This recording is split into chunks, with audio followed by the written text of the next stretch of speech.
বলতে চাইতেছো টাকাই সব। না না টাকা সব আমি বলতেছি যে তুমি বলতেছো যে আমি বাড়িতে আমি আচ্ছা আমি ছেলে যে কিছু করার নাই, কারণ আমার তো কেউ নাই কে যে আমাকে কেউ সাহায্য করবে। কেউ নাই মানে তুমি আছো, তুমি কি সাহায্য করবে আমারে? আমার তো বাইরে আমার ব্যবসা আছে না। তোমার তো কিছু বলার আগে তুমি বলো যে আমার কিন্তু দোকান আছে, আমি কিন্তু আমার কিন্তু চাপ দিবা না কিছু না। তুমি তো সব সময় আগে থেকেই মানে সবকিছু থেকে দূরে থাকো।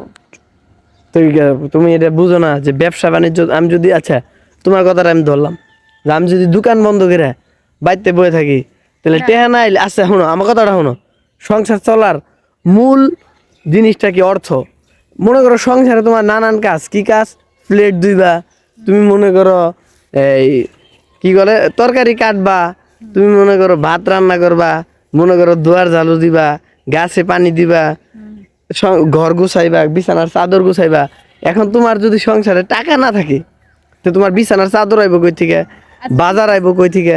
মানলাম। হ্যাঁ শুনো, তাইলে তুমি যে বলো যে টাকাই, তাহলে তুমি বলতে চাইতেছো টাকাই সব। না না টাকা সব না, আমি কারণ বলতেছি যে তুমি বলতেছো যে আমি বাড়িতে আমি আচ্ছা আমি যতটুকু পারি তোমার তো হেল্প করি।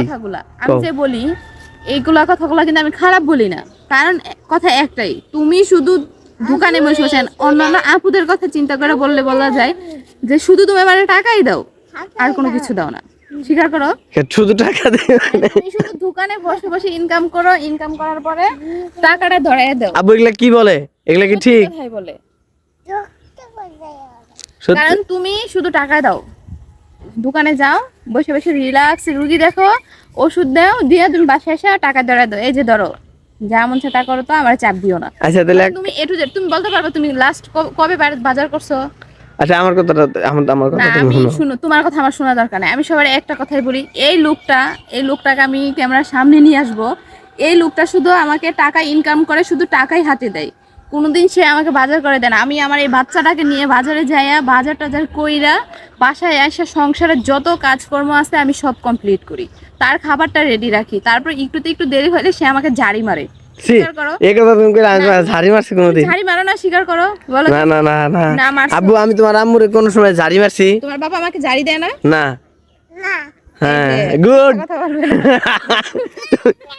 তুমি না, তোমার শুনো, ছেলে হইছে তুমি যখন যেদিকে ভালো থাকে সেদিকেই বলে। শুনো তুমি নিজে স্বীকার করো। না আমি তুমি ঝাড় শোনো না শুনো, তুমি তো আজকে সকালবেলা আমার ঝাড়ি, না না আমি ঝাড়ি একটু দিই আগে ঝাড়ি দিছো, আমি ভিডিও ঠিক মতো তোমার করে দিতে পারিনি দেখো। আচ্ছা না না না, তুমি এইটা এরকমটাই শুনো করো। শুনো সেটা তো তোমার বুঝতে হবে যে শোনো, এখানে আমার কথা আমার শোনো। বাবা মা নাই, কেউ নাই।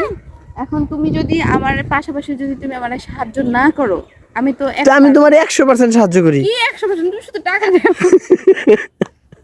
আচ্ছা তুমি বলো, তুমি ক্যামেরার পিছন থেকে বলো, তুমি আমার টাকা ছাড়া কিছু দাও? তো টাকা ছাড়া আমার অনেক ঠান্ডা, ঠিক আছে? আচ্ছা, ঠান্ডা আমি আর বেশি কথা বলতে পারতেছি না না, শুনো, তোমার এই সাথে কথাটাই বলো, এই ব্যাপারে। শুনো তোমার সাথে এই ব্যাপারে সামনে আরো তুমুল থেকে তুমুল। না তুমুল না, আচ্ছা ঠিক আছে, সবাই সবাই হয়তো ভাবে যে আমি মনে হয় সংসারে কেমন থাকি কি থাকি এত এত জ্ঞান দেয়, এটা তো আমার বাস্তব কথা আমি বলি। তুমি বলো তুমি আমাকে বাজার করে দাও কিনা?